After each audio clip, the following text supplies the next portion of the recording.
Hello welcome back to my channel. ഈ video എന്തിനാ click ചെയ്തേ? മ്യൂച്വൽ ഫണ്ട്സിൽ ഇൻവെസ്റ്റ് ചെയ്യണം അല്ലേ? കുറച്ച് പൈസയൊക്കെ സേവ് ചെയ്തിട്ടുണ്ട്, കുറച്ച് മ്യൂച്വൽ ഫണ്ട്സൊക്കെ സെലക്ട് ചെയ്തിട്ട് കുറച്ച് ഇൻവെസ്റ്റ് ചെയ്യണം. Yes, let's invest. പക്ഷേ അതിന് മുന്നേ ഒരു കാര്യം, നിങ്ങൾക്ക് എത്ര പേർക്ക് നിങ്ങളുടെ റിസ്ക് പ്രൊഫൈൽ അറിയാം? എത്രമാത്രം റിസ്ക് എടുക്കാൻ പറ്റുമെന്ന് അറിയാതെ നമ്മൾ ഒരിക്കലും ഒരു സ്ഥലത്തും ഇൻവെസ്റ്റ് ചെയ്യരുത്. അല്ല, ഞാൻ ചോദിക്കട്ടെ, നിങ്ങൾ എന്തിനാണ് ഇൻവെസ്റ്റ് ചെയ്യുന്നത്? അത് ഇൻവെസ്റ്റ് ചെയ്യണമല്ലോ. ഇൻവെസ്റ്റ് ചെയ്യണം. പക്ഷേ എന്തിനാണ് ഇൻവെസ്റ്റ് ചെയ്യുന്നത്? അത് എനിക്ക് കുറേ പൈസ വേണം. അതെ, പൈസ ഉണ്ടായിട്ട് എന്ത് ചെയ്യും? ആ പൈസനെ കൊണ്ട് കുറേ പൈസ വേണം. പൈസ ഉണ്ടാക്കിയിട്ട് നമ്മുടെ കയ്യിൽ കുറേ പൈസ ഉണ്ടാവുന്നതാണോ കാര്യം? ആ പൈസനെ കൊണ്ട് എന്തെങ്കിലും ഉപകാരം വേണ്ടേ? അത് എപ്പോഴാണ് ഉപകാരപ്പെടുക? അതിനെക്കൊണ്ട് എന്തെങ്കിലും വാങ്ങണം, അല്ലെങ്കിൽ അതിനെക്കൊണ്ട് എന്തെങ്കിലും ചെയ്യണം. അല്ലെങ്കിൽ അത് വെറും ഒരു പീസ് ഓഫ് പേപ്പറാണ്.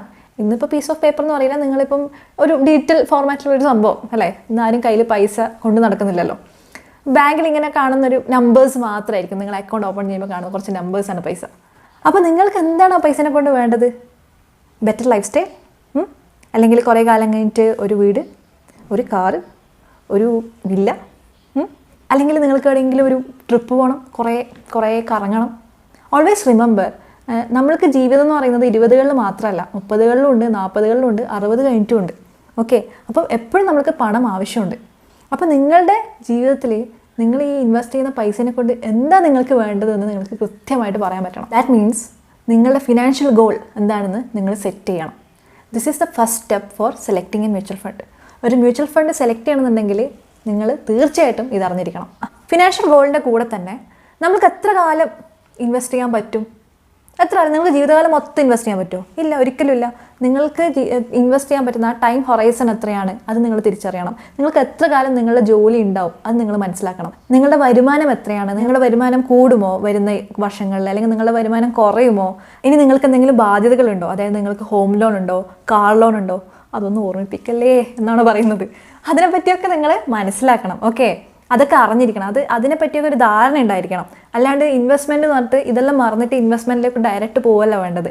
അതേപോലെ നിങ്ങൾക്ക് എന്തെങ്കിലും കമ്മിറ്റ്മെൻറ്റ്സ് ഉണ്ടോ? യെസ്, റിലേഷൻഷിപ്പ് കമ്മിറ്റ്മെൻറ്റ്സും വരും. എന്തെങ്കിലും ഗിഫ്റ്റ് വാങ്ങിക്കൊടുക്കാന്നൊക്കെ പറഞ്ഞു കഴിഞ്ഞാൽ അതിനുള്ള പൈസയൊക്കെ വേണ്ടേ? അപ്പോൾ കയ്യിലുള്ള എല്ലാ പൈസയും നമുക്ക് ഒരിക്കലും ഇൻവെസ്റ്റ് ചെയ്യാൻ പറ്റില്ല. അപ്പം നമ്മളുടെ ഇത്തരത്തിലുള്ള എല്ലാ കാര്യങ്ങളും നമ്മൾ മനസ്സിലാക്കണം. ഇതിന് ഏറ്റവും ബെസ്റ്റ് നമ്മളുടെ ഈ പറഞ്ഞ കാര്യങ്ങളൊക്കെ നമ്മൾ എഴുതി നോക്കണം. എഴുതി വെച്ച് നോക്കുന്നതാണ് ഏറ്റവും ബെറ്റർ.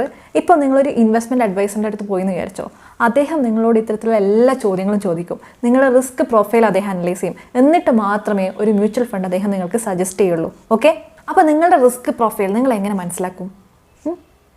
ഗൂഗിളിൽ ടൈപ്പ് ചെയ്യാം risk profile calculator, risk profile assessing calculator നിങ്ങൾ ടൈപ്പ് ചെയ്യുക. അപ്പോൾ ഒരുപാട് സൈറ്റ്സ് നമ്മുടെ മുമ്പിൽ ഇങ്ങനെ വരും. മിക്കതും മ്യൂച്വൽ ഫണ്ട് ഹൗസ് തന്നെ തരുന്ന ഒരു ടൂളായിരിക്കും. അപ്പം ആ ടൂൾ സെലക്ട് ചെയ്യുകയാണെങ്കിൽ അതിൽ ഒരുപാട് ക്വസ്റ്റ്യനേഴ്സ് ഉണ്ടാവും. അപ്പോൾ ആ ക്വസ്റ്റ്യനേഴ്സൊക്കെ ആൻസർ ചെയ്ത് കഴിഞ്ഞാൽ അവർ ഒരു റിസൾട്ട് തരും. ഇതാണ് നിങ്ങളുടെ റിസ്ക് പ്രൊഫൈൽ. അപ്പോൾ ഞാൻ ഈ വീഡിയോൻ്റെ താഴെ 2 ലിങ്ക് കൊടുത്തിട്ടുണ്ട്, നിങ്ങൾക്ക് അത് യൂസ് ചെയ്യാം വേണമെങ്കിൽ. അപ്പോൾ നിങ്ങളുടെ റിസ്ക് പ്രൊഫൈൽ എന്താണെന്ന് നിങ്ങൾ മനസ്സിലാക്കുക. ഓക്കെ, അതിനുശേഷം നമ്മൾ ഒരു മ്യൂച്വൽ ഫണ്ട് സെലക്ട് ചെയ്യുന്നതായിരിക്കും. അപ്പം ഞാൻ ഈ വീഡിയോ സീരീസിലൊരു 3-4 വീഡിയോസും കൂടി പ്ലാൻ ചെയ്തിട്ടുണ്ട്.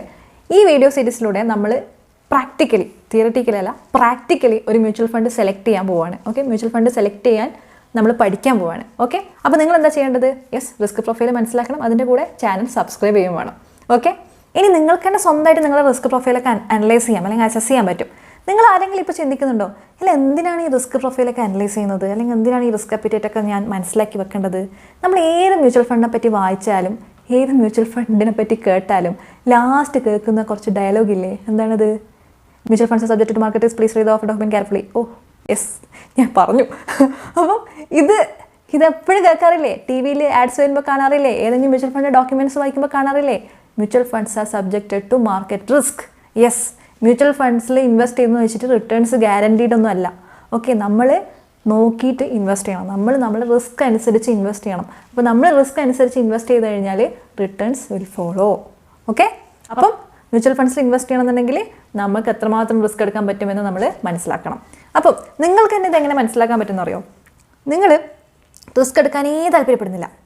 ഓക്കെ, ഈ റിസ്ക് എടുക്കാൻ ആഗ്രഹിക്കാത്ത ആൾക്കാർ മനസ്സിൽ വെക്കേണ്ട ഒരു പോയിന്റ് ഉണ്ട്. If you are not taking any risk, that is the biggest risk.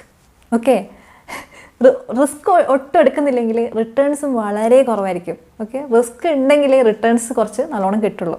അപ്പം അത് നമ്മളുടെ ഒരു ഫിനാൻഷ്യൽ ബാക്ക്ഗ്രൗണ്ട് അനുസരിച്ചിട്ടാണ്, അല്ലെങ്കിൽ നമ്മളുടെ ഒരു മൈൻഡ് സെറ്റിനൊക്കെ അനുസരിച്ചാണ് നമ്മൾ ആ റിസ്ക് മനസ്സിലാക്കേണ്ടത്. അപ്പോൾ ചില ആൾക്കാർ റിസ്ക് എടുക്കാനേ ആഗ്രഹിക്കുന്നില്ല. ഇവർ എങ്ങനെയുള്ള ആൾക്കാരാണ്? ഇവർ സമാധാനപ്രിയരാണ്. അതായത് എനിക്ക് റിസ്ക് ഒന്നും വേണ്ട, എനിക്ക് ഇട്ട പൈസ കിട്ടിയാൽ മതി, വേറെ റിസ്ക് ഇനി റിട്ടേൺസ് കിട്ടിയില്ലെങ്കിൽ സാല ഞാനിട്ട ക്യാപിറ്റൽ എനിക്ക് തിരിച്ചു കിട്ടണം, അങ്ങനെ ആഗ്രഹിക്കുന്ന ആൾക്കാർ. അപ്പോൾ അവർ ഏത് ടൈപ്പ് ഇൻവെസ്റ്റേഴ്സാണ്? അവർ കൺസർവേറ്റീവ് ഇൻവെസ്റ്റേഴ്സാണ്. അവർ റിസ്ക് എടുക്കാനേ ആഗ്രഹിക്കുന്നില്ല. അപ്പോൾ ഈ ഒരു കാറ്റഗറിയിൽ വരുന്ന ആൾക്കാർ ഏജ്ഡ് ആയിട്ടുള്ള ആൾക്കാർ വരും. കാരണം അവരുടെ ജീവിതകാലം മൊത്തം കുറേ പൈസ സമ്പാദിച്ചു, അവരുടെ റിട്ടയർമെൻറ്റിന് വേണ്ടി അവർ കുറച്ച് പൈസ ഉണ്ടാക്കി വെച്ചിട്ടുണ്ട്. ആ പൈസ കൊണ്ടുപോയിട്ട് അവർ റിസ്ക് കൂടിയൊരു ഫണ്ടിൽ ഇൻവെസ്റ്റ് ചെയ്യാന്ന് പറയുന്നത് അതൊരു നല്ലൊരു തീരുമാനമല്ല. റിസ്ക് കുറഞ്ഞ ഫണ്ട്സിൽ ഇൻവെസ്റ്റ് ചെയ്യുന്നതാണ് നല്ലത്, അല്ലേ? അപ്പോൾ ഏജ്ഡ് ആയിട്ടുള്ള ആൾക്കാരൊക്കെ കൺസർവേറ്റീവ് ഇൻവെസ്റ്ററിൽ വരാം. Okay, but note the point. ഇതിൽ എക്സെപ്ഷൻസ് ഉണ്ടാവും. അതായത് ഒരു മനുഷ്യൻ വയസ്സായി ബട്ട് ഇഷ്ടം പോലെ പൈസ ഉണ്ട്, വേണമെങ്കിൽ ഇനിയും ഇൻവെസ്റ്റ് ചെയ്യാം, റിസ്ക് എടുക്കാൻ റെഡിയാണ്, അങ്ങനെയാണെങ്കിൽ അദ്ദേഹത്തിന് റിസ്ക് കൂടിയ ഫണ്ട്സിൽ ഇൻവെസ്റ്റ് ചെയ്യാം. ഓക്കെ, എപ്പോഴും ഇതിൽ എക്സെപ്ഷൻസ് വരും. ഓക്കെ, ഇനി വരുമാനം കുറഞ്ഞ ആൾക്കാർ, വരുമാനം കുറഞ്ഞ് അവരുടെ ആ വരുമാനത്തിലാണ് ഒരു കുടുംബം മുന്നോട്ട് പോകുന്നതെങ്കിൽ അതിൽ കുറച്ച് പൈസ മ്യൂച്വൽ ഫണ്ട്സിൽ ഇൻവെസ്റ്റ് ചെയ്യണമെന്നുണ്ടെങ്കിൽ റിസ്ക് കൂടിയ മ്യൂച്വൽ ഫണ്ട്സിൽ ഇൻവെസ്റ്റ് ചെയ്യുന്നത് കുറച്ച് റിസ്ക് കൂടിയ കാര്യമാണ്. പെട്ടെന്നൊന്നും റിട്ടേൺസ് കിട്ടിയൊന്നും വരില്ല. അപ്പം എന്ത് ചെയ്യണം? റിസ്ക് കുറഞ്ഞ ഫണ്ട്സിൽ പോയിട്ട് ഇൻവെസ്റ്റ് ചെയ്യണം. അപ്പം ഇത്തരം ആൾക്കാർ കൺസർവേറ്റീവ് ഇൻവെസ്റ്റേഴ്സിൽ വരും. ഇനി കുറച്ച് റിസ്ക് എടുക്കാൻ ഞാൻ തയ്യാറാണ്, എനിക്ക് കുറച്ച് റിട്ടേൺസ് വേണം. ഇത് എത്തരത്തിലുള്ള ആൾക്കാരാണ്? സമാധാനം വേണം, കുറച്ച് പൈസയും വേണം. അവർ മോഡറേറ്റ് ഇൻവെസ്റ്റേഴ്സാണ്. അതായത് അവർ കുറച്ച് റിസ്ക് എടുക്കും, കുറച്ച് റിട്ടേൺസും വേണം. അപ്പം ഇത്തരം ആൾക്കാർ ഏത് ടൈപ്പ് ആൾക്കാരായിരിക്കും? അവർ ഏജ് കുറച്ച് കുറഞ്ഞ ആളായിരിക്കാം. ഒരു കോമൺലി നമ്മൾ പറയുകയാണെങ്കിൽ ഏജ് കുറച്ച് കുറഞ്ഞ ആളായിരിക്കും. വലിയ ബാധ്യതകളൊന്നും ഇല്ലാത്ത ആൾ, അത്യാവശ്യം വരുമാനമുണ്ട്. ഇനി ചില ആൾക്കാർ, മൂന്നാമത്തെ ടൈപ്പ് ആരാണ്? I am ready to take any risk. എനിക്ക് റിസ്ക് ഒരു പ്രശ്നമേ ഇല്ല, ഞാൻ എത്ര വേണമെങ്കിലും മ്യൂച്വൽ ഫണ്ടിലിടും, എത്ര വേണമെങ്കിലും ഞാൻ സ്റ്റോക്ക് മാർക്കറ്റിലിടും, ഒന്നും എനിക്ക് പ്രശ്നമല്ല. അവർക്ക് കുറച്ച് പൈസ റിസ്ക് എടുത്തിട്ട് കുറച്ച് പൈസ എവിടെയെങ്കിലും ഇൻവെസ്റ്റ് ചെയ്യുന്നതിന് അവർക്ക് പ്രശ്നമില്ല. അവർക്ക് ബാക്കി എല്ലാ കാര്യങ്ങളും ഈ ഇൻവെസ്റ്റ് ചെയ്യുന്ന പണത്തിനെ ഡിപ്പെൻഡ് ചെയ്തിട്ടല്ല അവരുള്ളത്. ഓക്കെ, അവരത് ഇൻവെസ്റ്റ് ചെയ്യുന്നു, അത് വളരെയാണെങ്കിൽ വളരട്ടെ, ആ ഒരു രീതിയിലാണ് അവരുടെ ഒരു മെൻറ്റാലിറ്റി. അപ്പം അത്തരം ആൾക്കാർ അഗ്രസീവ് ഇൻവെസ്റ്റേഴ്സാണ്. ഇതിൽ മെയിൻലി ഏജ് കുറഞ്ഞവരും അത്യാവശ്യം നല്ല വരുമാനമുള്ള ആൾക്കാരുമാണ് ഇത്തരം അഗ്രസീവ് ഇൻവെസ്റ്ററിൽ ഉണ്ടാവുക. ബാധ്യതകളൊന്നും അധികം ഇല്ലാത്ത ഒരുപാട് വരുമാനമുള്ള ആൾക്കാർ, അവർ കുറച്ച് റിസ്ക് എടുക്കുന്നതിൽ അവർക്ക് പ്രശ്നമില്ല. അപ്പോൾ it's all depends on you. നിങ്ങൾ ഏത് കാറ്റഗറിയാണെന്ന് ആർക്കാണ് നന്നായിട്ട് പറയാൻ പറ്റുക? എനിക്കാണോ? നിങ്ങളുടെ സുഹൃത്തിനാണോ? അല്ല, നിങ്ങൾക്ക്, അല്ലേ? നിങ്ങൾ ഏത് കാറ്റഗറിയാണെന്ന് നിങ്ങൾ മനസ്സിലാക്കിയല്ലോ. ഓക്കെ, ഇനി നിങ്ങൾ എന്ത് ചെയ്യണം? എത്രമാത്രം എനിക്ക് മ്യൂച്വൽ ഫണ്ടിൽ ഇൻവെസ്റ്റ് ചെയ്യാൻ പറ്റുമെന്ന് നിങ്ങൾ തീരുമാനിക്കുക. അപ്പോൾ നിങ്ങൾ SIP ആയിട്ടാണോ ലംസം ആയിട്ടാണോ നിങ്ങൾ ഇൻവെസ്റ്റ് ചെയ്യുന്നതെന്ന് മനസ്സിലാക്കുക. SIP എന്താണ്, ലംസം എന്താണെന്നൊക്കെ നമ്മൾ വരുന്ന വീഡിയോസിൽ പഠിക്കും. എന്നാലും മനസ്സിലാക്കുക, SIP എന്ന് വെച്ച് കഴിഞ്ഞാൽ കുറച്ചായിട്ട് ഇൻവെസ്റ്റ് ചെയ്യുന്നു, ഓരോ ഇൻസ്റ്റാൾമെൻറ്റ്സ് വഴി നിങ്ങൾ ഇൻവെസ്റ്റ് ചെയ്യണം. ലംസം എന്ന് വെച്ച് കഴിഞ്ഞാൽ ഒറ്റയടിക്ക് ഇൻവെസ്റ്റ് ചെയ്യുന്നു. ഓക്കെ, 1 ലക്ഷം രൂപ ഒറ്റയടിക്ക് കൊണ്ടുപോയിട്ട് ഇൻവെസ്റ്റ് ചെയ്യുന്നു. SIP എന്ന് വെച്ച് കഴിഞ്ഞാൽ 1 ലക്ഷം രൂപ കുറേ പീസ് ആക്കിയിട്ട് ഓരോ ഇൻ്റർവെൽസിൽ ഇൻവെസ്റ്റ് ചെയ്യുന്നു. ഓക്കെ, ഇനി നമ്മൾ പറഞ്ഞു വന്നത് നിങ്ങൾ എത്രമാത്രം നിങ്ങൾക്ക് മ്യൂച്വൽ ഫണ്ട്സിൽ ഇൻവെസ്റ്റ് ചെയ്യാൻ പറ്റും മന്ത്ലി. SIP ആണ് കുറച്ചും കൂടി ബെറ്റർ മ്യൂച്വൽ ഫണ്ട്സിൽ ഇൻവെസ്റ്റ് ചെയ്യാൻ പറ്റുന്നതിൽ. അപ്പോൾ SIP ആയിട്ട് മന്ത്ലി എത്ര ഇൻവെസ്റ്റ് ചെയ്യാൻ പറ്റും, ഈവൻ ലംസമായിട്ട് ആഗ്രഹിക്കുന്നുണ്ടെങ്കിൽ അത്ര, അതിനെ പറ്റിയൊരു തീരുമാനത്തിലെത്താം. അപ്പം ഒരു പൈസ, ഇപ്പോൾ നിങ്ങളൊരു മാസം ഒരു 2000 രൂപ ഇൻവെസ്റ്റ് ചെയ്യാൻ ആഗ്രഹിക്കുന്നു. നിങ്ങളൊരു മോഡറേറ്റ് ഇൻവെസ്റ്ററാണ്, കുറച്ച് റിസ്ക് എടുക്കാൻ നിങ്ങൾ തയ്യാറാണ്, അത്യാവശ്യം റിട്ടേൺസ് വേണം. അപ്പോൾ നിങ്ങൾ റിസ്ക് കൂടിയ ഫണ്ട്സിൽ ഇൻവെസ്റ്റ് ചെയ്യണോ? ഇല്ല. റിസ്ക് കുറച്ച് കുറഞ്ഞ ഫണ്ട്സ്, റിട്ടേൺസ് അത്യാവശ്യം തരുന്ന ഫണ്ടായ ഹൈബ്രിഡ് ഫണ്ട്സിൽ നിങ്ങൾക്ക് ഇൻവെസ്റ്റ് ചെയ്യാം. അല്ലെങ്കിൽ നിങ്ങൾക്ക് കുറച്ചും കൂടി സേഫ് ആവണമെന്നുണ്ടെങ്കിൽ കുറച്ച് 2000 നിന്ന് ഒരു 1000 രൂപ നിങ്ങൾ ഡെറ്റ് ഫണ്ട്സിലിടുന്നു, ബാക്കി 1000 രൂപ നിങ്ങൾ ഹൈബ്രിഡ് ഫണ്ട്സിലിടുന്നു. ഇനി നിങ്ങളൊരു അഗ്രസീവ് ഇൻവെസ്റ്റർ ആണെങ്കിലോ, നിങ്ങൾ ഇപ്പോൾ ജോലിയിൽ കയറിയതേയുള്ളൂ, നിങ്ങൾക്ക് അത്യാവശ്യം കയ്യിൽ പൈസയൊക്കെ ഉണ്ട്, നിങ്ങൾ ആരെയും ഡിപ്പെൻഡ് ചെയ്യുന്നില്ല, അല്ലെങ്കിൽ വേറെ ആരും നിങ്ങളുടെ പണത്തിന് ഡിപ്പെൻഡ് ചെയ്യുന്നില്ല, അങ്ങനെയാണെങ്കിൽ നിങ്ങൾക്ക് ഇക്വിറ്റി ഫണ്ട്സിൽ ഇൻവെസ്റ്റ് ചെയ്യാം, നിങ്ങളുടെ അഗ്രസീവ് ഇൻവെസ്റ്റർ ആണെങ്കിൽ. ഓക്കെ, അപ്പോൾ നിങ്ങൾക്ക് എന്താണ് ഈ റിസ്ക് പ്രൊഫൈലിംഗ് എന്ന് മനസ്സിലായെന്ന് ഞാൻ വിചാരിക്കുന്നു. ഇത്രയും മനസ്സിലാക്കാനുള്ളൂ. Mutual funds subject to market risk. അപ്പോൾ മാർക്കറ്റ് താഴോട്ട് പോയി കഴിഞ്ഞാൽ നിങ്ങൾ മ്യൂച്വൽ ഫണ്ട്സിലെ റിട്ടേൺസും താഴോട്ടേക്ക് പോകാൻ ചാൻസ് ഉണ്ട്. ആ mutual fund market based instruments, അതായത് ഷെയർസിൽ ഇൻവെസ്റ്റ് ചെയ്തിട്ടുണ്ടെങ്കിൽ മാർക്കറ്റ് താഴോട്ട് പോകുമ്പോൾ നിങ്ങളുടെ മ്യൂച്വൽ ഫണ്ട്സിലെ റിട്ടേൺസും താഴോട്ട് പോകും. അത് കാണുമ്പം നമ്മൾ പരിഭ്രാന്തപ്പെടരുത്. നിങ്ങൾ അങ്ങനെ അയ്യോ എൻ്റെ പൈസ പോയേ എന്ന് ചിന്തിക്കുന്നവരാണെങ്കിൽ ഡെഫിനറ്റ്ലി നിങ്ങൾ റിസ്ക് കുറഞ്ഞ ഫണ്ട്സിൽ ഇൻവെസ്റ്റ് ചെയ്യണം, അല്ലേ? എപ്പോഴും നിങ്ങളുടെ പോർട്ട്ഫോളിയോ നിങ്ങളുടെ റിസ്ക് അപ്പിറ്റേറ്റിനനുസരിച്ച് ബാലൻസ് ചെയ്യുക. ഓക്കെ, ഇത്രയേ ഉള്ളൂ റിസ്ക് പ്രൊഫൈലിംഗ്. ഓക്കെ, അപ്പോൾ താഴെ കാണുന്ന ലിങ്ക്, അല്ലെങ്കിൽ നിങ്ങൾ ഓൺലൈനിൽ റിസ്ക് പ്രൊഫൈൽ എന്താണെന്ന്, അല്ലെങ്കിൽ നിങ്ങൾക്ക് സ്വയം ഇപ്പോൾ മനസ്സിലാക്കാമല്ലോ നിങ്ങൾ ഏത് കാറ്റഗറിയാണെന്ന് നിങ്ങൾക്ക് സ്വയം മനസ്സിലായിട്ടുണ്ടാവുമല്ലോ. മനസ്സിലാക്കി. ഇനി ഇവിടെ പറഞ്ഞില്ലേ, ഇത് നമ്മൾ എത്രമാത്രം പണം മ്യൂച്വൽ ഫണ്ടിൽ ഇൻവെസ്റ്റ് ചെയ്യണം, എന്നിട്ട് നമ്മൾ തീരുമാനിക്കുകയാണ് ഇക്വിറ്റി ഫണ്ട്സിൽ എത്ര ഇൻവെസ്റ്റ് ചെയ്യണം, ഹൈബ്രിഡ് ഫണ്ട്സിൽ എത്ര ഇൻവെസ്റ്റ് ചെയ്യണം, ഡെറ്റ് ഫണ്ട്സിൽ എത്ര ഇൻവെസ്റ്റ് ചെയ്യണം. ഓക്കെ, ഇക്വിറ്റി ഫണ്ട്സ് എന്ന് വെച്ച് കഴിഞ്ഞാൽ റിട്ടേൺസ് കൂടുതലായിരിക്കും, അപ്പോൾ റിസ്ക്കും കൂടുതലാണ്. ഹൈബ്രിഡ് ഫണ്ട്സ് എന്ന് വെച്ചാൽ medium return, medium risk. Debt fund എന്ന് വെച്ച് കഴിഞ്ഞാൽ low return low risk. Okay, ഇനി ഗോൾഡിൽ ഇൻവെസ്റ്റ് ചെയ്യണമെന്ന് ഗോൾഡിൽ ഇൻവെസ്റ്റ് ചെയ്യാം. ഗോൾഡിൽ ബെസ്റ്റ് എന്താണ് ഗോൾഡ് ETF ഉണ്ട്, അല്ലെങ്കിൽ ഗോൾഡ് മ്യൂച്വൽ ഫണ്ട്സ് ഉണ്ട്. ഓക്കെ, അപ്പം അത് ഓപ്ഷനിലാണ്, നിങ്ങൾ താല്പര്യം ഉണ്ടെങ്കിൽ ഇൻവെസ്റ്റ് ചെയ്താൽ മതി.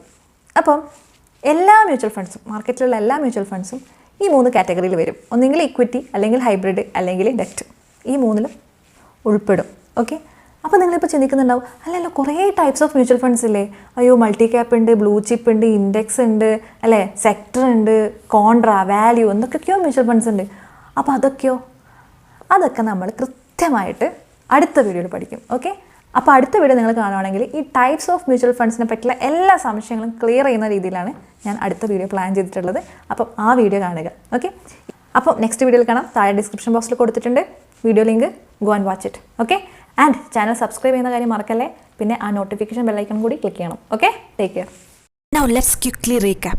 നമ്മൾ എന്തൊക്കെയാണ് പഠിച്ചത്? ആദ്യം നമ്മുടെ റിസ്ക് പ്രൊഫൈൽ നമ്മൾ മനസ്സിലാക്കണം. എങ്ങനെ മനസ്സിലാക്കും? നമുക്ക് ഓൺലൈൻ ഏതെങ്കിലും ടൂൾ യൂസ് ചെയ്യാം, അല്ലെങ്കിൽ സ്വന്തമായിട്ട് ഇരുന്ന് മനസ്സിലാക്കാം. നമ്മുടെ വരവും ചെലവും നമ്മുടെ ബാധ്യതകളും ഒക്കെ നോക്കിയിട്ട് നമ്മുടെ റിസ്ക് പ്രൊഫൈൽ എന്താണെന്ന് നമ്മൾ തിരിച്ചറിയുക. പിന്നെ നമ്മൾ നമ്മുടെ ഫിനാൻഷ്യൽ ഗോൾസ് സെറ്റ് ചെയ്യുക. നമ്മുടെ ഫിനാൻഷ്യൽ ഗോൾസ് റിട്ടയർമെന്റ് പ്ലാനിങ് ആവാം, ടാക്സ് സേവിങ് ആവാം. യെസ്, മ്യൂച്വൽ ഫണ്ട്സിൽ നമുക്ക് ടാക്സ് സേവ് ചെയ്യാൻ പറ്റും. നമ്മുടെ ട്രാവൽ എക്സ്പെൻസസ്, അതിനുവേണ്ടി നമുക്കൊരു ഫിനാൻഷ്യൽ ഗോൾ ഉണ്ടാക്കാം. അതായത് ഒരു കൊല്ലം കഴിഞ്ഞ് എനിക്ക് എവിടെയെങ്കിലും ട്രാവൽ ചെയ്യണമെന്നുണ്ടെങ്കിൽ ഞാൻ ആ ഒരു കൊല്ലത്തിനുള്ളിൽ റിട്ടേൺ തരുന്ന ഒരു ഫണ്ടിൽ ഞാൻ ഇൻവെസ്റ്റ് ചെയ്യണം. അപ്പം ഞാൻ റിസ്ക് കുറഞ്ഞ ഫണ്ട്സിൽ ഇൻവെസ്റ്റ് ചെയ്യണം. റിസ്ക് കൂടിയ ഫണ്ട്സൊക്കെ റിട്ടേൺസ് തരണം എന്നുണ്ടെങ്കിൽ ചിലപ്പം സമയം ഒരുപാട് എടുത്തു എന്ന് വരാം. ചെറിയ സമയത്തിനുള്ള റിട്ടേൺസ് കൂടുതൽ കിട്ടണമെന്നുണ്ടെങ്കിൽ ഞാൻ റിസ്ക് കുറഞ്ഞ ഫണ്ട്സിൽ ഇൻവെസ്റ്റ് ചെയ്യണം. ഇനി ഓരോ ഫിനാൻഷ്യൽ ഗോൾസ് മീറ്റ് ചെയ്യാൻ നിശ്ചിത സമയം വേണം, അല്ലേ? ജീവിതകാലം മൊത്തം നിങ്ങൾ ഇൻവെസ്റ്റ് ചെയ്തുകൊണ്ടിരിക്കുമോ? ഇല്ല. അപ്പം എത്രമാത്രം നിങ്ങൾക്ക് നിങ്ങളുടെ ലക്ഷ്യത്തിലേക്ക് എത്താൻ ഇൻവെസ്റ്റ് ചെയ്യാൻ പറ്റും എന്നുള്ള കാര്യം നിങ്ങൾ തീരുമാനിക്കണം. ഓരോ ഗോൾസിനും ആ ടൈം ഡിഫറെൻ്റ് ആയിരിക്കും. And last but not least, എന്താണ്, എത്രമാത്രം പണം നിങ്ങൾ മ്യൂച്വൽ ഫണ്ടിലേക്ക് ഇൻവെസ്റ്റ് ചെയ്യാൻ ആഗ്രഹിക്കുന്നു എന്ന് തീർച്ചപ്പെടുത്തുക. എപ്പോഴും ഓർക്കുക, നിങ്ങളുടെ കയ്യിലുള്ള എല്ലാ സമ്പാദ്യവും ഒരിക്കലും മ്യൂച്വൽ ഫണ്ടിലേക്ക് ഇൻവെസ്റ്റ് ചെയ്യരുത്. ഏത് അസറ്റ് ക്ലാസ്സിലും നിങ്ങളുടെ കയ്യിലുള്ള എല്ലാ സമ്പാദ്യവും ഒരിക്കലും ഇൻവെസ്റ്റ് ചെയ്യാൻ പാടില്ല. നമ്മളെപ്പോഴും ഡൈവേഴ്സിഫൈ ചെയ്യണം. അപ്പം മ്യൂച്വൽ ഫണ്ടിലേക്ക് എത്ര നിങ്ങൾ മാറ്റി വെക്കുമെന്നുള്ളത് നിങ്ങൾ തീരുമാനിക്കുക. അതിനുശേഷം ഇക്വിറ്റി ഫണ്ട്സിൽ എത്ര ഇൻവെസ്റ്റ് ചെയ്യണം, ഹൈബ്രിഡ് ഫണ്ട്സിൽ എത്ര ഇൻവെസ്റ്റ് ചെയ്യണം, ഡെറ്റ് ഫണ്ട്സിൽ എത്ര ഇൻവെസ്റ്റ് ചെയ്യണം. ഇനി ഗോൾഡ് ഫണ്ട്സ്, അതായത് ഗോൾഡിൻ്റെ മ്യൂച്വൽ ഫണ്ട് ഉണ്ട്. അപ്പോൾ ഗോൾഡിൻ്റെ മ്യൂച്വൽ ഫണ്ടിൽ ഇൻവെസ്റ്റ് ചെയ്യണം എന്നുള്ള കാര്യം നിങ്ങൾക്ക് തീരുമാനിക്കാം. അത് ഗോൾഡിൻ്റെ മ്യൂച്വൽ ഫണ്ടിൽ ഇൻവെസ്റ്റ് ചെയ്യണമെന്നില്ല. നിങ്ങൾക്ക് വേണമെങ്കിൽ ഗോൾഡിൻ്റെ ETF ഇൻവെസ്റ്റ് ചെയ്യാം, അല്ലെങ്കിൽ ഗോൾഡ് ബോണ്ട്സിൽ ഇൻവെസ്റ്റ് ചെയ്യാം, സോവറിൻ ഗോൾഡ് ബോണ്ട്. അതാണ് എൻ്റെ ഫേവറേറ്റ് ഇൻവെസ്റ്റ്മെൻറ്റ്, ഗോൾഡ് ഇൻവെസ്റ്റ്മെൻറ്റ്. അപ്പം ഇതൊക്കെ നിങ്ങൾ തീരുമാനിക്കുക. ഓക്കെ, അപ്പം ഇതെന്തിനാണ് എഴുതി വെക്കാൻ പറഞ്ഞതെന്ന് വെച്ച് കഴിഞ്ഞാൽ ഇതിൽ ചിലപ്പോൾ വേരിയേഷൻസ് വരാം. നമ്മൾ ഇനി മുന്നോട്ട് പഠിച്ചുകൊണ്ടിരിക്കുമ്പോൾ നിങ്ങൾ അസൈൻ ചെയ്ത പണം അങ്ങോട്ടും ഇങ്ങോട്ടും പല ഫണ്ട്സിൽ നിന്ന് അങ്ങോട്ടും ഇങ്ങോട്ടൊക്കെ നമ്മൾ മാറ്റി എഴുതി തരും. അപ്പം അതിൻ്റെ അർത്ഥം എന്താണ്? നിങ്ങൾ കൂടുതൽ മനസ്സിലാക്കുകയാണ് മ്യൂച്വൽ ഫണ്ട്സിനെ പറ്റിയിട്ട്. നിങ്ങൾ മ്യൂച്വൽ ഫണ്ട്സിലൂടെ നിങ്ങളുടെ ലക്ഷ്യത്തിലേക്ക് കൂടുതൽ എത്താൻ ശ്രമിക്കുകയാണ്. അപ്പം അതൊക്കെ നമുക്ക് മനസ്സിലാക്കാൻ പറ്റും. അപ്പം അടുത്ത വീഡിയോയിൽ കാണാം. Okay, take care.